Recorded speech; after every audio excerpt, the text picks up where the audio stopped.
Well, hello there, Miss Maria. How are you? All is well in my end. Thank you. Yourself? Great, great. That's what I like to hear. I love it. It's cold there right Yes. now. Yes. We got dumped on. I think we had probably about, I don't know, 25 centimeters in the last week. It's quite a bit. Yeah. I don't Yeah. know what that is in inches. Is it? I don't either. Is it snow day material for the kids or? Yeah. Last week they had 2 days off, which is always fun. Always. Yeah.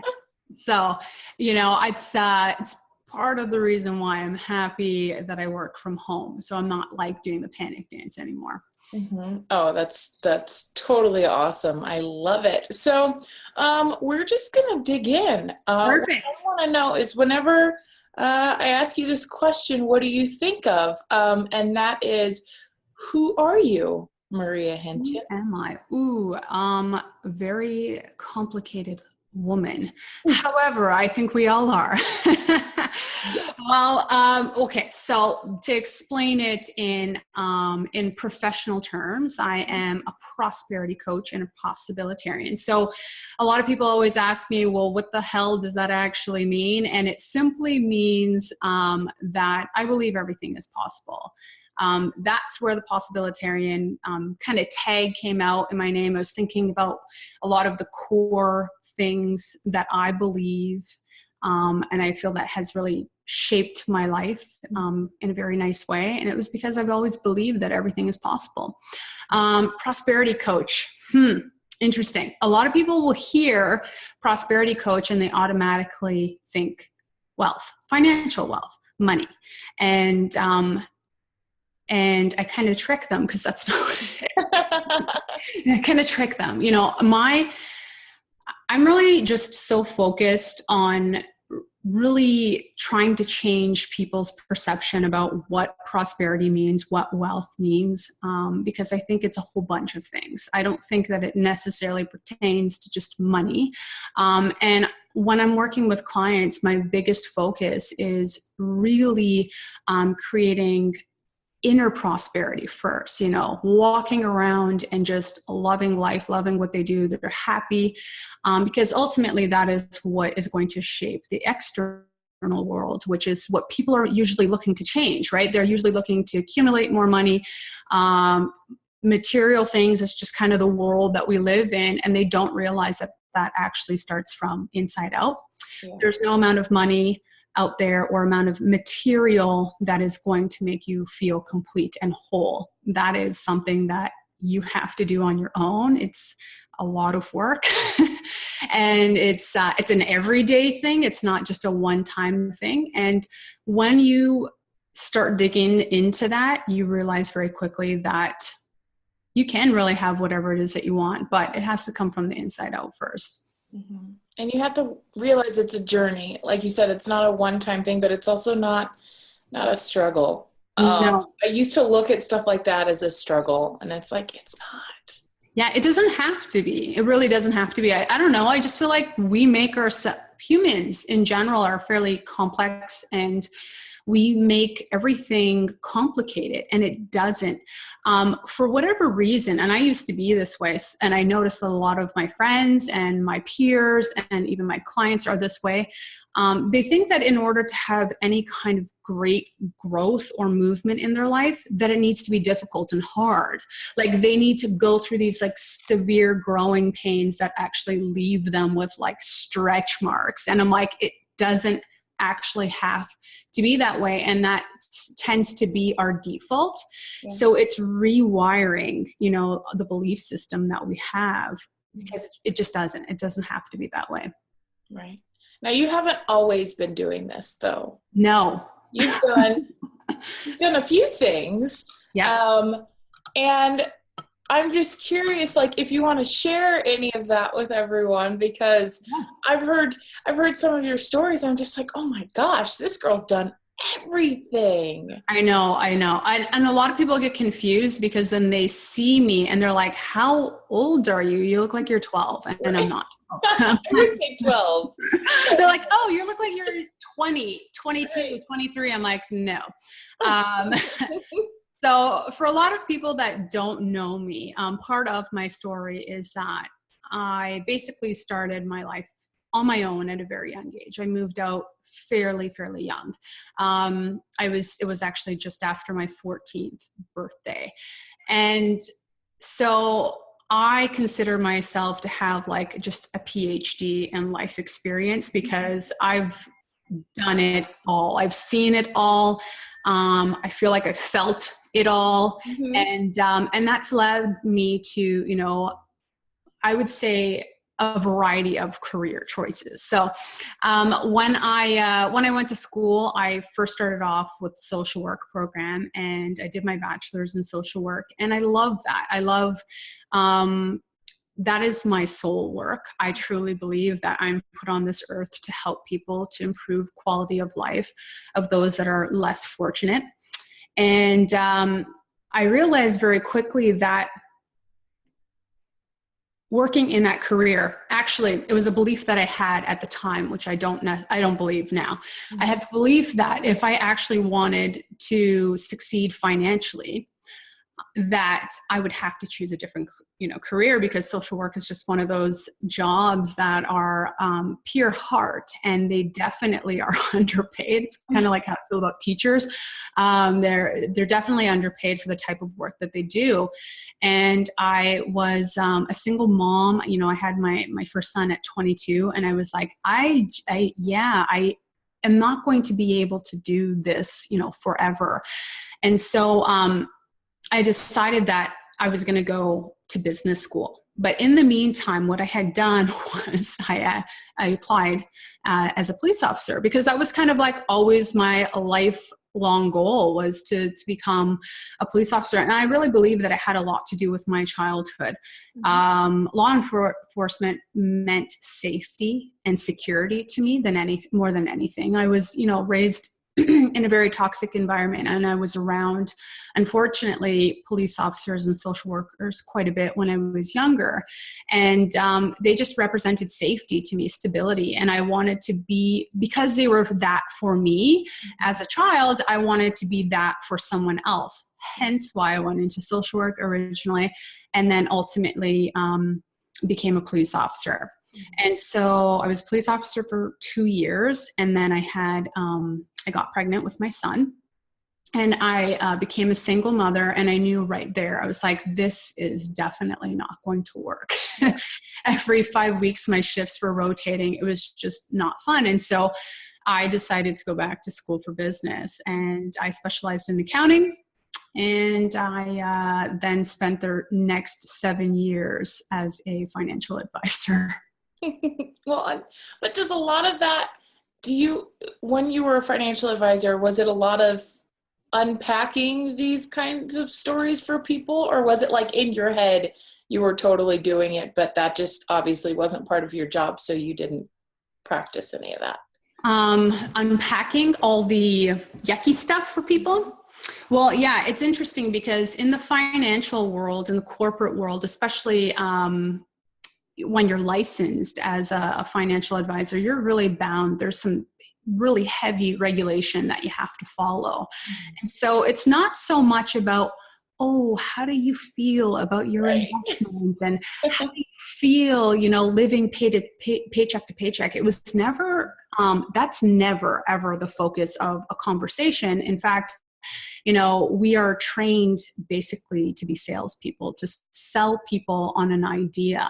Mm-hmm. And I feel like that is part of the reason why I did not see any future whatsoever in financial planning long-term, because I felt like I was a Band-Aid solution, and I was not okay with that. I felt like I really wasn't getting deep enough to uncover what issues people were really experiencing, because at the end of the day, it did not matter if someone had $1 million in their portfolio or they had $500 in their portfolio. They were plagued by the same fears and insecurities around money. And I found it absolutely fascinating to see people who had millions of dollars in their portfolio, but yet walked around thinking that they didn't have enough, that they were in fear that it was just going to all disappear.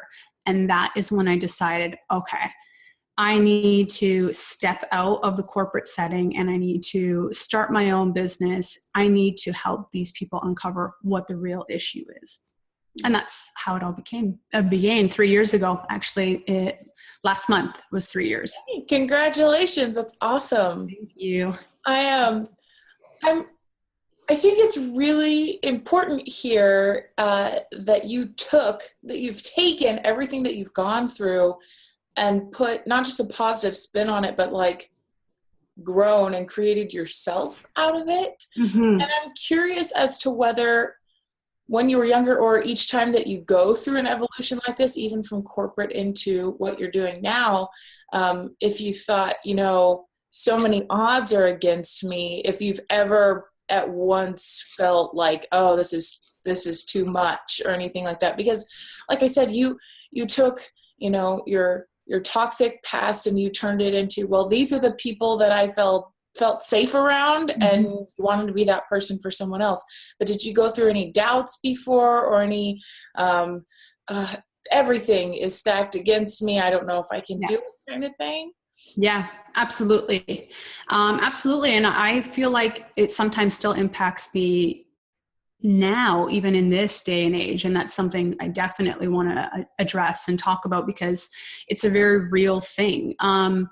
So yeah, when I was younger and living on my own, of course, I was faced with all sorts of challenges. Like, can you imagine someone like a 14-year-old trying to go find a place to live? Who is going to actually rent to a 14-year-old? Mm-hmm. That was like one of the biggest challenges that I had. Even though I was legally emancipated, I was still a child. So I remember, when I would contact like, these listings where they were renting their basement or a room or whatever, and I would show up and they were like completely traumatized, right? Like, oh my God, how are you going to pay? Yeah. How are you going to? And so I never really doubted what I was absolutely capable of because I'm a hustler by nature. Like I know what it takes to get stuff done.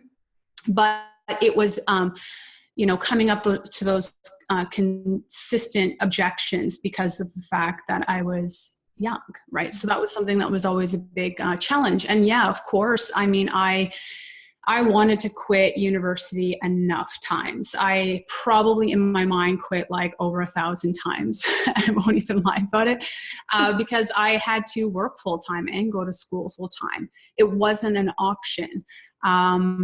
And so I was exhausted. Like by the time I had, by the time I was in my early 20s, I felt like I was 40. I felt like, oh my God, like how much longer can I keep going like this? It's not, it's definitely not something that I would want to go through again. But I did.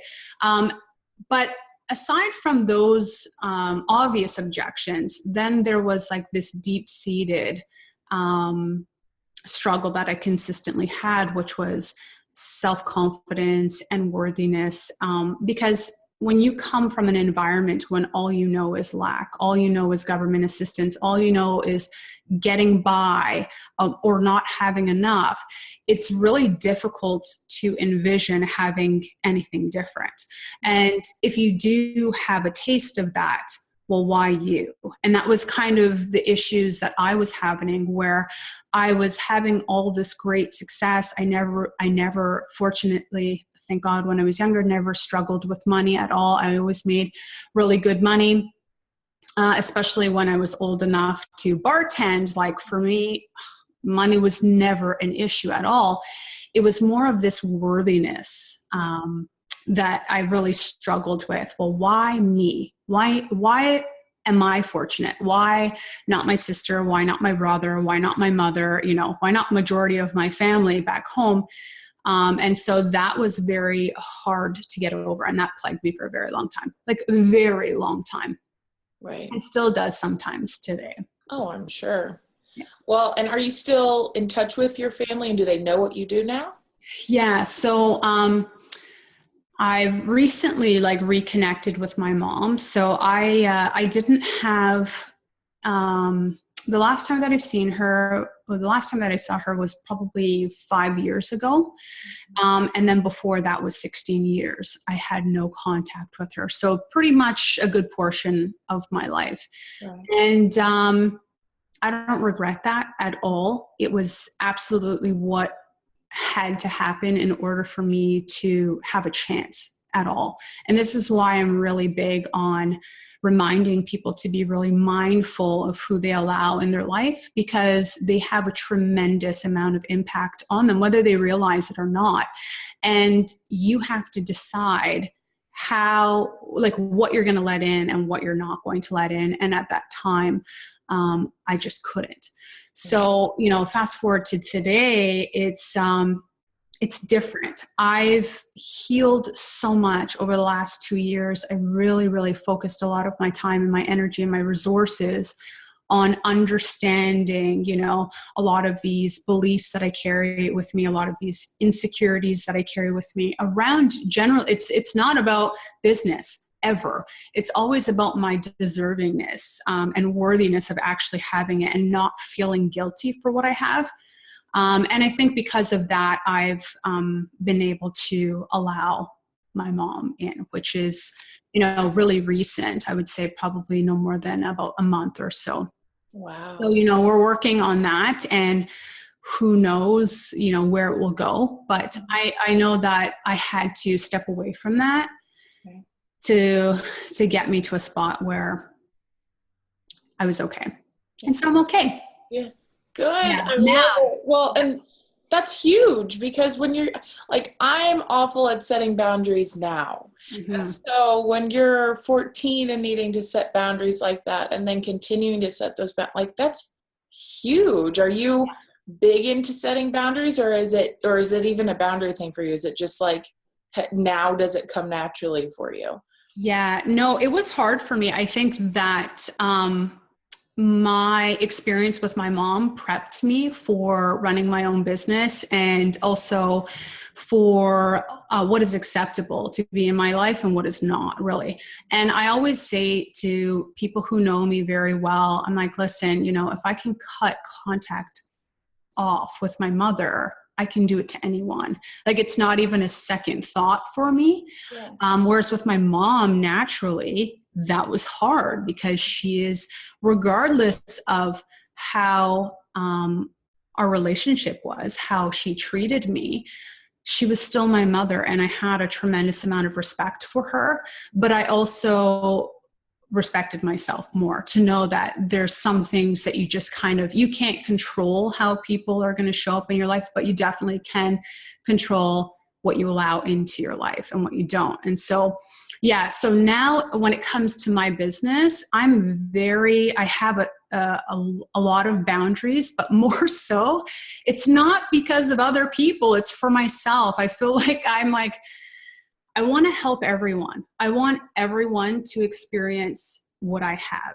and how I feel and where I am. And I'm not talking about material stuff of, having purpose, direction, being so comfortable in your skin, looking at the world around you and feeling that it's limitless, and instead of limited, right? And so I want everyone to experience that. And so what happens sometimes is that people do take advantage of that. And so I've had to learn to have those boundaries so that doesn't happen, where my time and my energy is being depleted on people that just don't deserve my time. Right. Yeah. No, and everyone should be that way.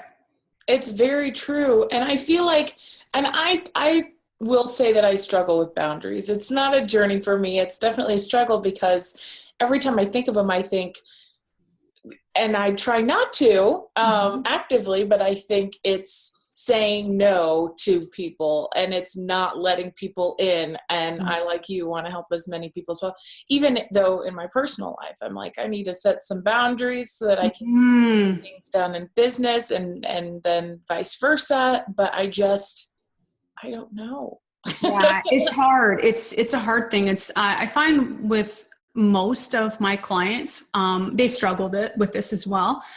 So do my friends, so do my peers. And it really comes down to, I think it's, especially with ladies, it's this desire and need to be liked by everyone and not wanting to come off as a bitch. And it has nothing to do with being a bitch at all. It has to do with taking care of yourself first, because what is happening and what happened for myself personally for a very long time was that I was giving to everyone. And then at the end of the day, there was nothing left for me. Right. And I became so detached from my true self. Like I didn't even recognize myself anymore in the mirror. It's like, whose life am I living? Because this is not what I wanted, but yet this is exactly what I have. And so I cannot, and I definitely think this is, for other people as well, you cannot blame other people for how they show up in your life because you have allowed that to happen. So, when I hear people tell me, oh, so-and-so did this to me and made me feel this way, I'm like, hold up, no one can make you feel any way. You choose to feel that way. And we have to take accountability for our actions and responsibility instead of putting that off outside of ourselves. And so it's easy to blame someone else, right? When you look at it and it's like, I've created this. Like when I was at a point in my life, 2000 or so, we're going into 2017. So in 2015, where I was like, what the heck am I doing? I've created a life that just is not how I want to function on a day-to-day basis. I had to take ownership. And it wasn't until I said, okay, this is actually my fault. I created all of this, that things started to shift and change. Right. So I owned it. And I'll tell people all the time, I allowed it. That's my fault. That's my fault. And I take it on and I'm like, yeah, truly it is. I've allowed it to go so far, that sometimes it's hard to find your way back, but it's not impossible. Right. I do want to stress that. Right. And you realize that, and it's one of those things where, you have to kind of collect it all and then take ownership of it. But for you, when it comes to that kind of process, is there any grieving also in that process? Or is it just at this point, you just are like, I need to take responsibility? No. Yeah. Grieving in the sense of like, cutting ties or yes, cutting ties and even just like kind of become not a recluse, but like kind of retreating. Is there any of that still? Oh yeah. I do it all the time. I am like a hardcore introvert / extrovert. So you've experienced me in the flesh. And so that I'm definitely not introverted when I'm around people that I actually enjoy being around. But a good portion of the time I am very isolated, and that is by choice. And it's simply because I'm in the stages of my life and my business where I'm really focused on building something amazing. And it has nothing to do with money ever. People are always like, well, how much money can you want? And I was like, that's where you're wrong. It has absolutely nothing to do with money. But I've tapped into these desires that I've had for a very, very long time.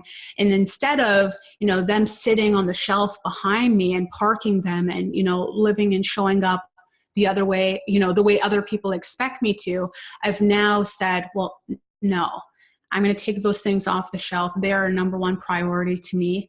And then everything else around me has to come second, third, or not even maybe anything at that point. But yeah, it's, I think, really important. My friends that are close to me now understand my habits. So in the beginning, they used to take it personally, like something they had done something. And I've had friends say like, what did I do wrong? Like, you're so quiet. You don't talk so much. And I was like, oh my God, it has nothing to do with, I'm like writing a book or I'm like doing something, right? And they're like, oh, okay. So I've realized that it's really important for me to communicate with the people that I care about most and let them know where I am, what my focus is. Mm-hmm. And so I feel like when I make my quarter goals, I actually feel like I have to broadcast it to all my friends. Like, guys, this is what I'm focusing on for the quarter. So they know, like, if I'm not available every single week to have a chat or,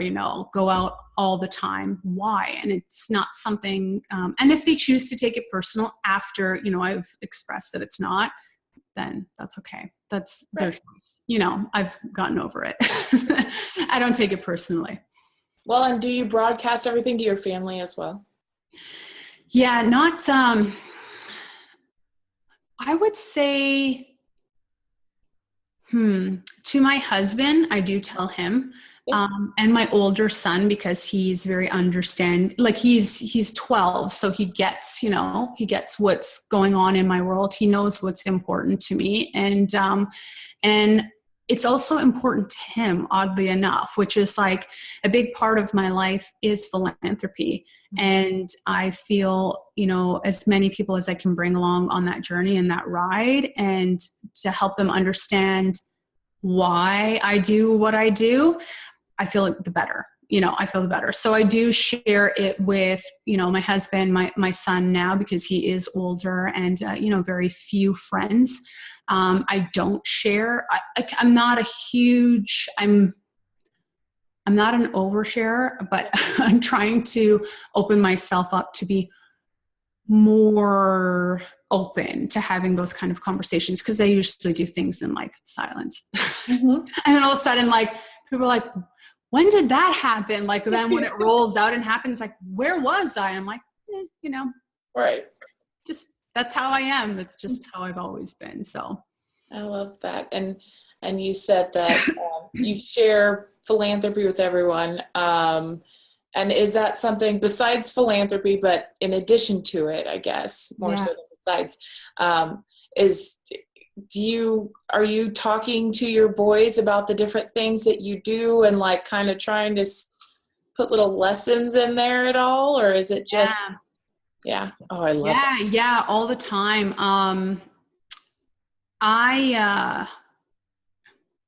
I grew up with a lot of limiting beliefs, and that was just indirectly because of being told you can't do this, be realistic, or just because of the things that I've witnessed. The first half, I would say, the first 14, 15 years, actually even more of my life, being told things weren't possible. And so anytime that I have an opportunity to show them what is possible, I make sure that I do it. And it's something that my oldest son is very proud of. Like, he'll talk about it. Like, now he told me recently that they were doing something at school on the computers, and he like showed his friends my website. And I was like, what? Like, kind of like shocked. He's like, oh, this is what my mom does. And he was like explaining to them what it is that I do, and most importantly, why. Mm-hmm. Because that is the biggest reason why I do what I do is really for my kids. Unfortunately, when I had, my oldest son at 22, I was still, when I decided to go back to school, I was in school full time, and I had to work full time. And I remember for 5 years that my poor son had to go from daycare in the morning to daycare at night, because I was in school during the day and then I was working in the evenings. And, I didn't have any family around me to help me at all. Like, nobody was around me. All my family lived in another province and very far from me. So I will never forget how hard that was. That, for me, just even talking about it makes my chest clench. I feel so much for single parents, like especially single moms. Like, if you have no support, it's like the hardest thing to do. And I wanted to quit so much during that time, because I'd be like, what am I doing to this kid? Like, I'm having to pick him up at 11 o'clock at night, and he's, passed out on the babysitter's couch. And I'm so fortunate that I had like the best older women around me to care for my son. I was like so thankful for that, but it still didn't ease the pain. Like, I I suffered, or I'd be like sitting at work just thinking like, oh my God, like, is he eating?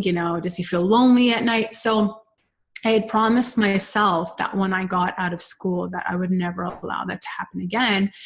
And so I got into the corporate world, and I was still feeling that, like I was running around, like it was definitely less. I didn't have to, rely on daycare or anything, but I was still like, busting my ass, coming home late, scrambling if my son was sick. And I was like, I refuse to do that. So having my own business allows me just to be with them. And, with like last week, snow days, it is what it is. No problem. I can easily clear my schedule. It's not a big deal. But this business has allowed me to have endless opportunity. And that to me is most important. Mm-hmm. Yeah. And one of those being making philanthropy a huge piece of it. And I really saw it start to come out with the rebranding of your website. And I feel like it really flows along with your philanthropic mission. Yeah. Do you want to talk about that a little bit? Yeah, sure. So I used to think that my schooling in social work was a big waste. And I also used to think too, like, is business a big waste? Like when I moved into the corporate world, I was like, oh God, I can't stare at spreadsheets all day. Like this is mind numbing. And so I really walked around with this belief that, oh my gosh, I came out of school like $100,000 in debt. For what? Like for what? And I realized that it has come full circle, and both of those programs have served me, because the business aspect of it, obviously I run a business. I mean, there's so many things that you need to know. And so when I walked into this world of becoming like an online entrepreneur, it wasn't hard for me. It wasn't a hard transition because I had gone to school for 5 years, and I knew, I was pretty good with, the marketing pieces. Like I understood it instead of kind of just walking off the street and be like, how do I do this stuff? I knew how to set up, website design. Like I felt like I had more than just the basics. Mm-hmm. And then the social work aspect of it didn't really integrate until, basically this year, because I had this belief that I would never be able to marry philanthropy and business together. And then I realized, well, why the hell not? Like, why can't I leverage my business in order to, have this platform where I can share, what's important to me with other entrepreneurs and perhaps get them thinking a little bit different in their businesses. And so that's what it is. So I set up on my website, I have an actual e-com part to my site, a shop, and so you can go on there. There's a variety of products that you can buy, just things that I like, that you can buy, and all of the profits from that store go to 2 organizations that I support. So one of them is Food for Kids, and that's a local charity in my neighborhood, and then Free the Children, which is more of an international organization, and they really focus on the basics in a lot of third world countries: food, water, schooling, education. I said schooling, that's the same thing. So they focus on that. But I've realized that one of the best things that I ever did was I used to donate the longest time to charities, and I would constantly be funding, these causes out of my own pocket. And last year I was like, what am I doing? I could actually make this self-sustainable. Like I don't have to drain any of my resources. I can have this run like an actual business, and then all of the profits be, going to organizations that are important to me, and eventually to my own organization. And so I'm really glad that I set it up that way. That's for sure. It's a lot easier instead of pulling money out of your bank account. That's for sure. Definitely. Well, and you've been talking about different trips, international trips for philanthropy. Are any of those on the horizon, or are you still in the Yeah. I'm really excited. So my business has kind of taken a little bit of a shift, I would say in the last 8 months or so, where, a bulk of my time and energy was spent on coaching clients in a one-to-one fashion. And then I realized very quickly that I was not going to be able to step away from people and go out to Africa or to India for weeks at a time when I had a full roster of clients. And so I had to really look at how my business model was set up. And that's where I've made some major shifts. And so all of 2017, my focus for my business is really internet marketing. So this is how I make majority of my income. It's far more passive than coaching. There's no question about that. And I can be really anywhere and do it. There's no time constraints. I don't have to show up at certain times.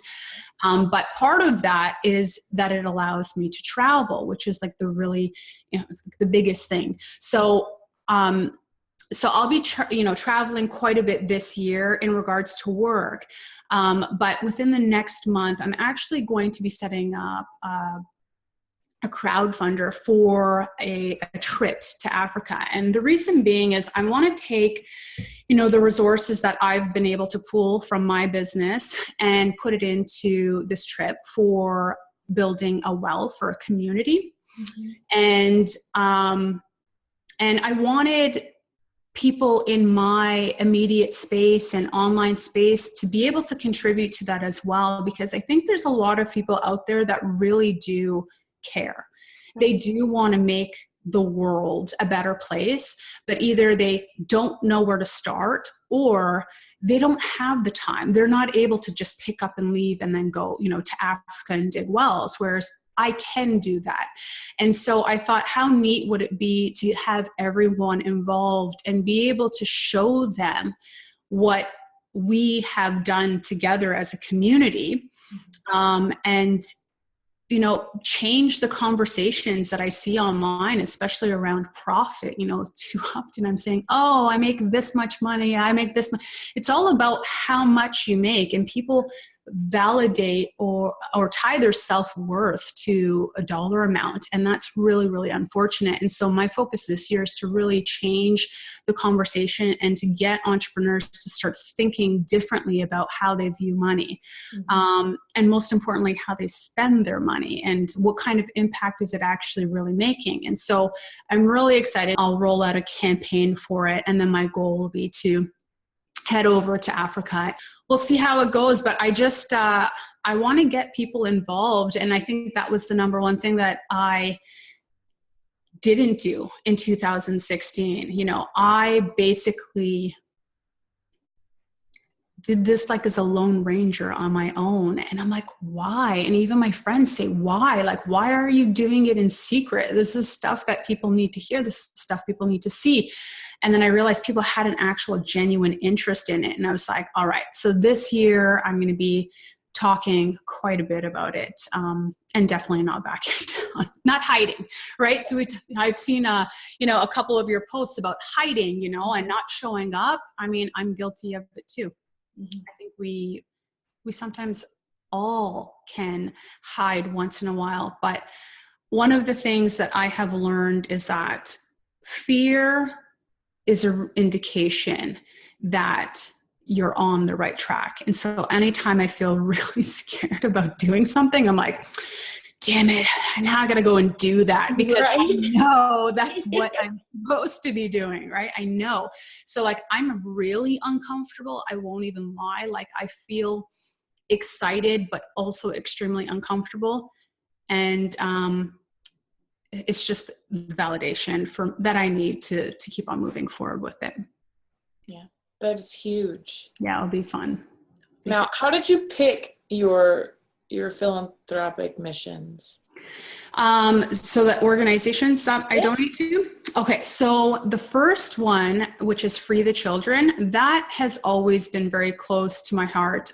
My son does a lot of volunteer work, and he also goes to one of the Free the Children camps. And this camp is vastly different than anything I've ever seen. And I was really blown away by the setup of it. So they kind of go off to these like remote areas, and there's only a few around North America. There's not many of them. And so they only eat organic. They go and do volunteer work. And really what the focus of the camp is to talk about these global issues that we're facing. You know, they talk about racism. They talk about gender inequality. They talk about a wage, you know, the wage gap between females and males. It's really, really different than what you would normally see at like a sports camp, you know. So yeah, it's completely different. And it's all about empowerment and going after and be the change is their slogan. And so going out there and really, you know, shaking some feathers and making some changes. And so I put him in that camp, and then I saw how he came back, and I was like completely different. And he was so full of fire, and he wanted to do all of these things. And so that's the reason why I picked that. And so this year coming up, 2017, he will be going to India for 21 days. And so it's really cool. There's options. So he can go with kids that are his age and a little bit older with facilitators, or you can actually make it like a family trip. So, but he wants to go, and he wants to see how children live, you know, in India. He wants to go and help build schools, and just be part of something, right? So that was how I picked the first one. And then Food for Kids here in Ontario, more so in my immediate area, food has always been a pain point for me. Like growing up, we didn't have a lot of it.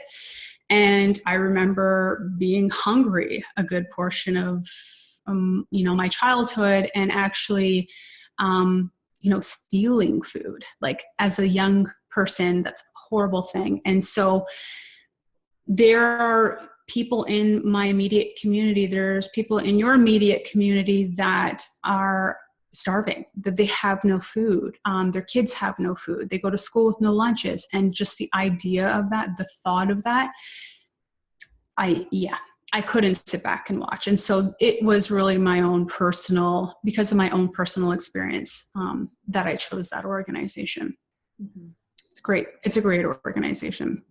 I feel like everything that you do, though, is building upon your personal experience, but trying to make it better for everyone else. Like, that's huge. Yeah. Instead of sitting back and, you know, victimizing yourself and, you know, the woe is me that I feel happens way more often than not. Yeah. That's huge to be able to take those steps and be like, I want to fix this. Yeah, no, it's true. And it's interesting because when I first started, that was actually part of my story. Like that was actually in my copy and on my website. And it was, you know, along the lines of, you know, moving out at 14 and having $200. And then 2 years later, I had $18,000 in my bank account. Like that actually was real life. That happened for me. However, I didn't like the fact that the focus was on that story of look at where I was and where I am now. Even though that's huge though. Even though it is. Yeah. So it's like, it brought up a lot of weird things for me because it's like, oh my God, I don't want people to think like that this is like some kind of marketing ploy in order to make money, because it's not what it is at all. But I also realized that retelling that story over and over again prevented me from moving forward. And it wasn't my story anymore. It's actually something that I'd never thought about. Like, you know, yeah, it is part of it, but it's not something that I think about and ponder on a day-to-day basis. And so that's when I decided to move away from that story and have my branding and my website represent who I am as a person today. And who knows, you know, a year from now, that's going to change, I'm sure, you know, because we are constantly evolving. And so I want people to know that it is okay to evolve. It's okay to change your story. And that's what this is all about.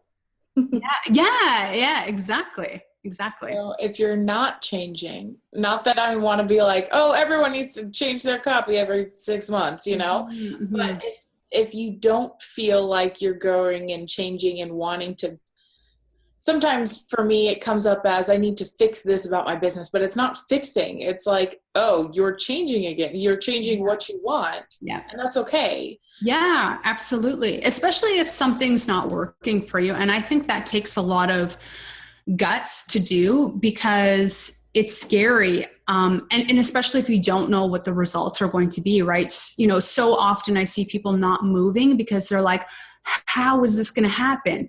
You know, the how is what prevents them from actually moving forward. And they don't realize that they don't need to know the how. That's actually the exciting part of it. It's like, this is what I want to do. Mm-hmm. I'm so curious to see how this plays out, but not be fixated on like how I need to know every step of the way so that I can plan. And then also being your own advocate, okay, and not falling in line with what you see everyone else doing and being and talking about. I think that's why for me, I haven't showed up the way that I wanted to, is because everyone over here is focused on profit. Yeah. Which is really amazing because a lot of these people who are focusing and talking about profit are broke. And so I was like, always like, yeah, I don't fit into that category over here. I'm over here, like literally I feel like by myself, right? And so it's like, I have to stand up and talk about things that people don't want to talk about, or some things that are just like not sexy, right? And then also say, hey, you know what? Like, if this isn't, you know, something's going on in your life and it's not working for you, what are you going to do about it? Are you going to change? I made some changes last year in my business, and I actually had like a few of my peers that were like, are you crazy? Like, I wish I had the opportunity that you have, and here you're turning, you know, clients away, because I had made a conscious choice to cut down the amount of clients that I had. I was like bombarded with one-to-one clients. And I was like, yeah, you know what? I'm going to change that piece of my business, and it's not going to be my focus anymore. I'm going to move more into the internet marketing world. And people were like, what? And I got a lot of like flack for it. And so it was really interesting because they were like, you know, all that work for like nothing. Like, so does that mean you're not going to coach people anymore? I said, no, I'll just be very selective of who I work with, but it's not going to allow me to travel the world. It's not going to allow me to serve the people who I feel really need me most. And so, yeah, I get it. It's not the popular thing, but it is what I do. And oddly enough, and I'm a big believer in this, when you follow what is true to you, that money is never an issue. I make way more money than I did before. Wow. Way more money, far less effort, because I just took that step and I trusted that I didn't need to know how it was all going to work out. There were stages where I was like, how am I going to come up with like this money? Because at the end of the day, for me, it's not about, oh, I want to make $1 million a year. I feel like responsible to make $1 million a year. It's not what drives me. The money itself doesn't drive me to enrich my life. Like, yes, I live well. However, I'm not a very extravagant person. I'm not materialistic, which is, you know, something that people are usually surprised by. The material things don't mean anything to me. Connection is the most important thing, and experiences are more important than, you know, what kind of shirt I'm wearing. Yeah. But yeah, so it wasn't going to allow me to live the way that I wanted. And I was scared. I wasn't sure how is this going to work out, but I took the step. And, you know, when I look at my numbers for 2017, they definitely don't scare me like they did in 2015, because 2015, I was just thinking about this girl here, like keeping a roof above my head and feeding my face and making sure my kids are okay. You know, this year, this time around, it's not just me. I have a bunch of people that are needing my help. And so when I look at my projections for making $1 million, they don't scare me. Did I ever think I was going to make $1 million? No. Am I okay with making $1 million? Yeah. And it's not because I need it. It's I need that money in order to serve the way that I want to serve. Mm-hmm. If I didn't strive, so a lot of times people will say to me like, you know, how much money do you need to make? Or I'm only okay with, you know, making $50,000 a year or whatever it is. And that's great. I think, hey, if that's your thing, that's perfectly fine. But I know that I wasn't put on this planet to think about myself. Mm-hmm. I feel like children that I see that are suffering, I feel like they're my children. Like they're not my children, but they are, like, because I feel like we're all connected. We're all one. And what I see happening is that everyone is functioning. A good portion of people are functioning, me, myself, and I. Mm-hmm. And their only priority is themselves. And I don't see that. I don't feel that way. When I see my fellow human, especially children, for me, you know, suffering, I could never walk past a child suffering. Like and I don't feel like it's any different if I don't see it every day. You know what I mean? Like they're like, these children are always in the back of my mind. It's not just my kids. My kids are fine. They're okay. Like they're more than okay. It's all of the other children that are not okay. If I can do something with it, if I can leverage my business, if I can make $1 million and donate it, like donate 99% of it, I will, because I don't need that kind of money to live. But I know that my vision definitely needs resources. It doesn't come for free. So it's part of what fuels what I do. And that's why I get up every day doing what I do. It's not because I want to make, add more stuff to my life. I have everything I need. Well, and you don't want to just add more noise either. No. Oh my God. You are very clear with how you want to move forward. And that's huge, because I so often see people who are unclear. I've been unclear before, but yet we gotta follow what I've been taught and what I teach, that you have to be consistently online. And then I'm just adding to the noise at that point because I don't know what I'm trying to do with it. And so that is such a huge thing, to be so clear. Yeah, absolutely. And do you ever wake up some days and you're not as clear, or are you just like, no, your overarching? I would say no, I'm never not clear. I always know. I've always known what I was supposed to do. From a very young age. Obviously, if that wasn't the case, I would have never went into social work. Right. I would have never gone into professions that were serving the community. We're really there to serve community, right? And so I have allowed my fears and my insecurities around financial stability steer me in a different direction. And those were the driving forces behind why I did some of the things like I did. I went into business because I didn't want to struggle financially. Right. And that comes from childhood. So when you sit there and you are able to step back and say, oh, wow, a lot of the beliefs, thoughts, words, and actions, not a lot, all of my actions are driven because of my experiences as a child. You can step back. It's very powerful to understand like why you're doing the things that you're doing, and saying, okay, no, I'm going to stop there. I'm going to stop letting fear, drive me to doing things that are not what my mission is. Right. And say no. And it takes a lot of guts to say no. And like I said, I've heard a lot of people tell me like I'm absolutely, especially when I left the corporate world, like friends of mine were like, dude, are you crazy? Like, what are you thinking? Like, and even my husband at some points, he was so fearful for me because he's not a risk taker. And he's like, I can't even, he's afraid for me. It's not because he doesn't want me to do what I want to do. He's just like, I've never done that myself. And so I'm afraid for you. Right. But at the end of the day, when I lay my head on the pillow, I know whether I'm cheating myself or not. Mm-hmm. I know whether I'm pushing my beliefs and and things that move me to the side so that I can fit in this nice little box that, you know, society has put me in. And I refuse to live that way anymore. And so if that means that I'm the one person standing over here and everyone else is over there, so be it.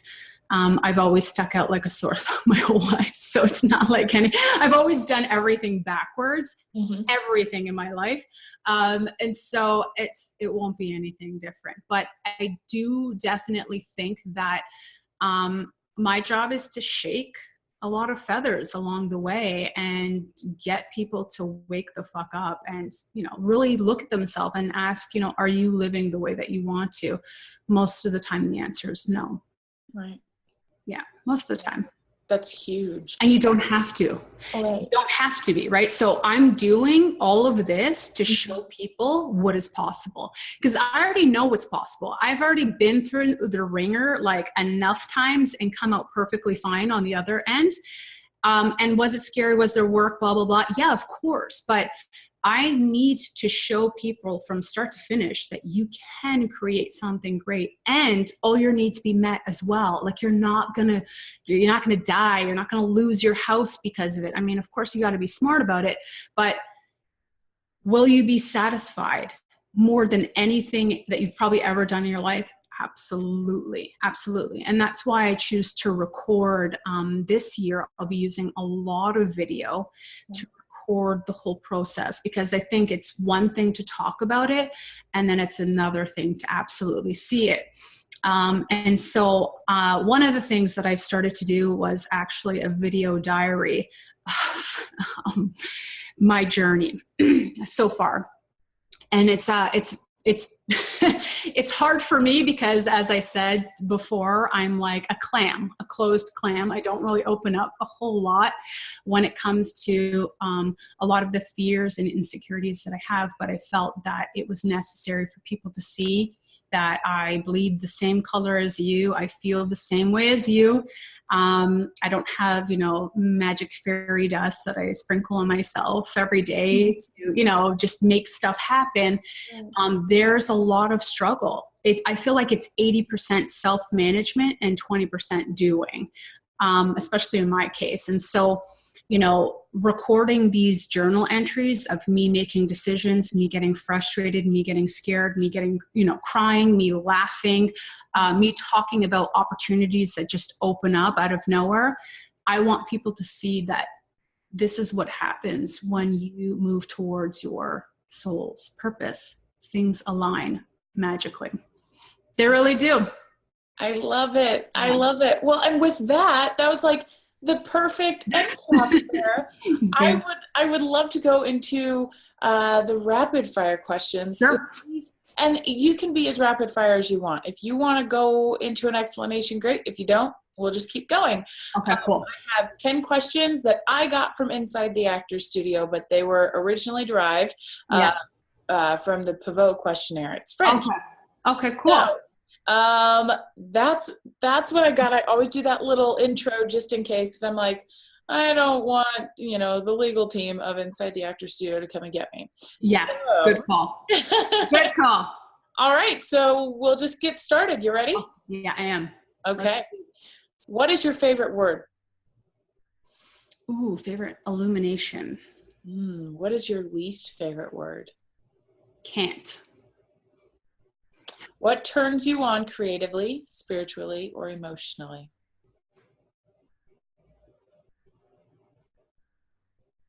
Serving those less fortunate than me. What turns you off?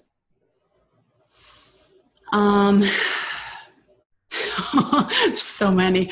What turns me off? Dishonesty.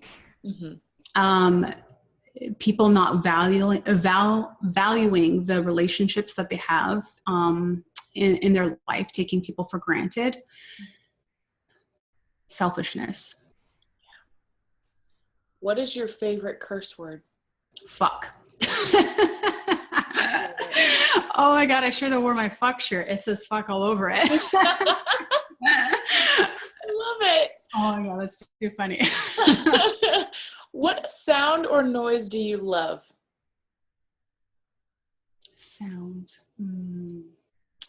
I really like water music playing. I always play it when I'm working. So like the sound of the ocean, water. What sound or noise do you hate? Aside from my youngest kid screaming all the time, dislike, loud like footsteps. When people walk heavy in the house, it drives me insane. Yeah. Dum, dum, dum, dum. What are you? I know you're here. What are you, an elephant? Like seriously, yeah. What profession other than your own would you like to attempt? Oh, I don't really feel, I feel if anything, it would be humanitarian work, like full-fledged, full-time. Yeah. Yeah. That's so cool. What profession would you not like to do? I was going to say anything that involved like dealing with humans 24/7. I'm like, I would never want to be a teacher. Mm-hmm. I just feel like, oh man, the amount of pressure, how much they shape children. I feel like the pressure is just maxed out. Yeah. I wouldn't want to be a teacher. Yeah. And I feel like it's back and forth. It's either, I don't know. I feel like a lot of people are very critical of teachers. Yeah. Like they get not doing well, then it's the teacher's fault. Yes. Yes. That's exactly teachers it. are glorified babysitters. And it's like, that's not it. Yeah. I feel like it's a hard profession. They get underpaid. There's a ton of expectation on, from the school system side and then also from the parent side. So I make sure that I'm not one of those parents. Good. That's all you can do, you know? Yeah, I'm like, no. And number 10, if heaven exists, what would you like to hear God say when you arrive at the pearly gates? You did a good job. You did a good job. Yeah, that's it. Now go back there. Go back to Earth and continue on. Yeah, keep going. Keep going. Yeah. I love it. Thank you so much. No, thank you. Thank you. I always, I enjoy you. And so it's my pleasure to be here. I enjoy you. And I just hope that you have the most, right now we're recording, it's the holidays, have the most wonderful holiday season and going into the first of the year. I can't wait to watch what happens. Yeah, it will be fun. And I can't wait to show it. Who knows? I'm sure, there will be some involvement of you for sure in all of this process. I can guarantee you. Well, I can't wait to connect with you again. Thank you. Thank you so much. And you have a wonderful day. Okay. Thank you. Take care, everyone. Thanks. Bye. Okay.